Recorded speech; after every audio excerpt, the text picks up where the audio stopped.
വിറ്റോ വിശ്വാസം.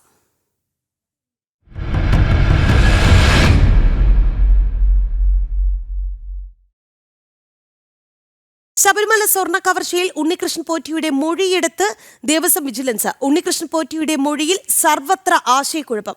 രേഖകളും മൊഴിയും തമ്മിൽ വൈരുദ്ധ്യമെന്ന് വിജിലൻസിന്റെ വിലയിരുത്തൽ. മൊഴിയെടുക്കലിനെ കുറിച്ച് ചോദിച്ച മാധ്യമങ്ങൾക്ക് മുന്നിൽ ഉരുണ്ടു കളിച്ച ഉണ്ണികൃഷ്ണൻ.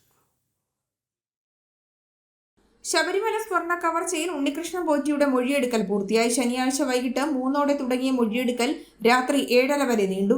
4 മണിക്കൂർ നീണ്ടുനിന്ന ചോദ്യം ചെയ്യലിൽ ഉണ്ണികൃഷ്ണൻ പോറ്റിയുടെ മൊഴികളിൽ ആശയക്കുഴപ്പം. ദേവസ്വം വിജിലൻസിന്റെ ചോദ്യങ്ങൾക്ക് ഉണ്ണികൃഷ്ണൻ പോറ്റി നൽകിയ മറുപടികളിലും രേഖകളും തമ്മിൽ വൈരുദ്ധ്യമുണ്ടെന്നാണ് വിവരം.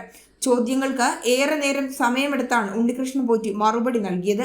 വിജിലൻസ് ഉദ്യോഗസ്ഥർ ചോദിച്ച ചോദ്യങ്ങൾക്ക് കൃത്യമായ മറുപടി നൽകിയെന്ന് പോറ്റി പറഞ്ഞു. ദേവസ്വം ബോർഡ് ആസ്ഥാനത്ത് നടന്ന മൊഴിയെടുക്കലിന് ശേഷമാണ് മാധ്യമങ്ങളോട് പ്രതികരിച്ചത്.